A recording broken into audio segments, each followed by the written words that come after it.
Good afternoon. My name is Bruce Wesner. I'm Senior Director of Strategic Operational Reliability with a company called PGT Innovations. So who is PGT Innovations? We're a family of brands. So I've been with PGT now about 6 years. When I came, my role was really focused around taking all the technical teams, getting everybody aligned in order to make sure that we had equipment that was available to produce hurricane doors and windows. So we've grown the company from about a $400 million company. We're now north of a $1.2 billion company. We have companies all across the U.S. We are the industry leader in this hurricane window and door industry. So what is operational reliability? But prior to PGT, I was a consultant, and I worked globally rolling out this reliability program through lifecycle engineering. So I thought, well, I own the program. I ought to be able to pick the process and the way that we're going to go at fixing how PGT operates. When I arrived at PGT, our availability of equipment was between 55 and 60%. So 40% of the time, say, that asset was down, not available to produce. That's a problem. So started using this model, and now I've actually grown the model because as I was consulting it, I felt that there were gaps, okay? And I've put some things in that I feel like really energized our ability to transform the organization. So again, partnerships are real critical. There's internal partnerships and external partnerships that we needed to focus on. And then the information management, okay? We got to drive the business around data. So,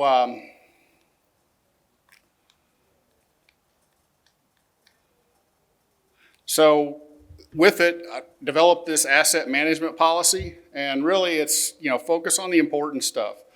Safety, reliability, quality. It's really around getting value out of our assets. We invest between $25 and $50 million a year in capital. Prior to my arrival, we did not really have any automation in the organization. Since in my 6 years so far, we're now running 48 robots in this facility. Okay, we did not have a technical team to be able to support it. But in order to do this, we had to build the team, build the strategies in order to drive operational reliability. So again, begin with the end in mind. Part of my consulting was I learned a change management methodology called ProSci. In order to get people, the technical stuff's easy. You got to get folks to embrace it. So I used that ProSci change management methodology, created a transformation map to help the organization really understand where we're at and where we're going. The return on investment, many categories. I think I've got a slide in here that actually talks about even safety. When I walked in the organization, our TRIR across the corporation was about 20, okay? And that probably scares people to death when they hear a number like that. We have big product, heavy product that people were doing a lot of handling. We're now at 2, okay? So I think we've moved the bar. A lot of it is because our operation is much more reliable. We're dropping between $400,000 and $750,000 a year to the bottom line in O&M costs and driving uptime and performance to yield more product. We run our program in Venice 24 hours a day, 7 days a week. The equipment for windows and doors is not meant to run 24 hours a day, 7 days a week. Okay, we had to build the maintenance plan in order to be able to make sure it performed. So again, nothing rocket science. Started with ISO 14224. Got to start to understand our data, set up our functional hierarchies. Do criticality ranking of all of our assets. So used a 10 by 10 criticality ranking program to really get to the point in Venice where we have levels 1 through 5. So our most critical assets are these level 1 assets. They're, super high risk from the standpoint of, they're high cost to operate.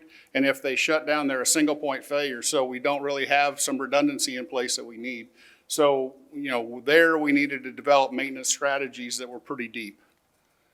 My structure that I put in place, again, we're a corporate group, strategic. So what we have done is set the organization up. The things that we do in our Venice facility, the same kind of equipment is in other parts of our company. So I can rip and reapply a lot of the work that I've been doing, across our corporation. Where do we focus? It's really on setting up a program, make sure that we're actually capturing data and being able to have our reliability engineering team and our planning and scheduling team deploy and make sure that we're doing good work to really understand where our failures are.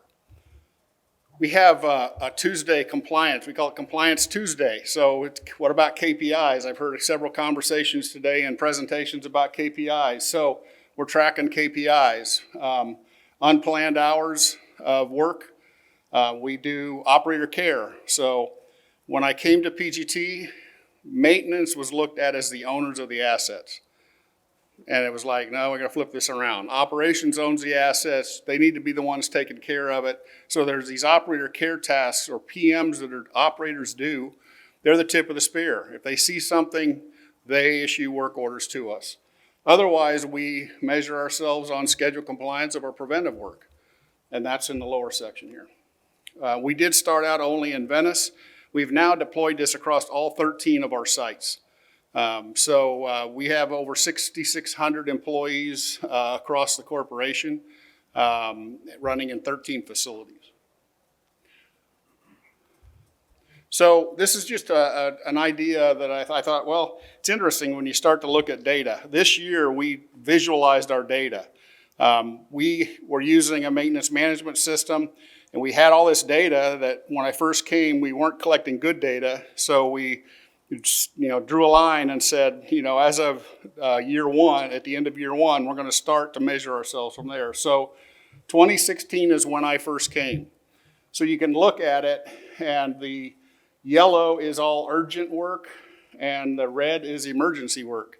And you can start to see the transition year over year where we went from urgent and reactive work to more planned work.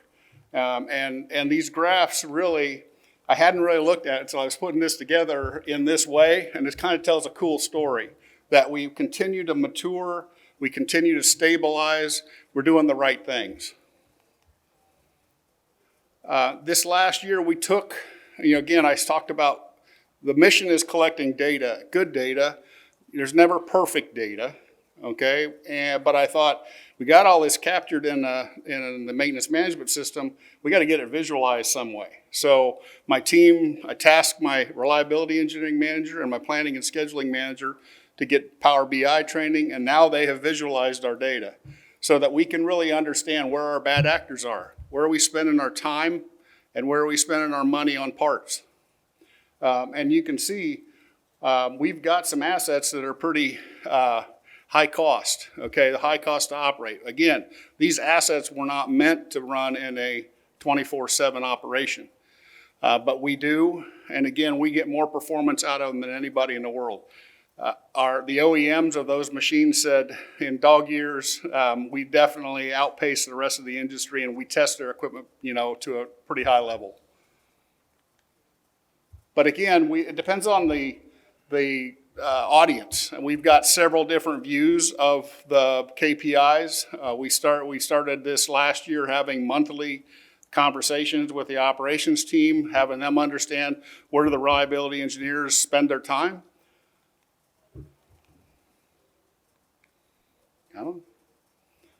And really, when you look at this, again, remember what I said to start. We were between 55 and 60% available. We're at 95%, okay, in a 24-hour operation. Takes a great team. And it was interesting to see the transformation from an organizational change perspective that had some of these more senior maintenance mechanics that said, no, we're really good at maintenance, okay, and we understand how to take care of how to do this, but it was 100% reactive. After the first year, when I went out and walked through with them what the vision was, what it was going to look like, a year later, some of those more senior guys would circle through my office and said, we didn't believe you when you walked in, but we do now, okay? Because again, it's about the whole program, how we keep critical spares, how we do what we need to do. So telling that story, why do I tell that story? I think we'll get to a point now where we've got some challenges with technology, okay? And we've got to move to that next level. We continue to acquire companies. What we do is try to rip and reapply a lot of the programs and processes that we do. This is a safety one that I talked about. I won't spend much time on it. But we're now to the point where, one, it's hard to get maintenance mechanics. Everybody having an issue, in your organizations around that. So in order to be able to grow maintenance techs' competency and capability, we got to start to use technology. So we've started using augmented reality technology to do what I would call high-end precision maintenance. Okay, capturing that, learning from what they do, mixing track on one of my IG lines. If we make a mistake with it, it's $20,000 oops. So we have to make sure we're using technology and feeding the program the right way. Back to the step model, the areas that we really are focusing on now are those three areas: precision maintenance, remote service, okay, through the augmented reality headsets. Because again, I don't have that same level of competency on all of my sites, so my technical team in Venice can now troubleshoot remotely on equipment. But really, it's what's the next generation of tech that we need? So I just need a robust EAM system. So we're in the process this year of moving to a new tool that we really feel is going to be the program and the foundation for us to build off of. How we connect Industry 4.0, thoughts and that data, coming from SCADA systems and sensors within the process. I run autoclaves. I want to know how those autoclaves are running because it's a high-risk asset. So how do I get that data feeding my system in order to be proactive and not reactive? And then lastly, just the workforce availability and competency. So that's where developing that AR technology, is going to be key because we got to build the workforce to take care of this stuff. So I leave with this. I think this is kind of cool. So how do I know I'm winning? Okay, is when I hear my OEMs come back and say, you know more about our equipment than we do. Okay, that's a win. All right, and what I do is I share that information and data with my OEM so they can be better. If they're better for us, they'll be better for themselves. They can make more money from everybody else. All right. No one in the industry drives asset availability and performance like PGT, and PGT is making us better. So again, I think that's definitely winning. So that's really all I've got.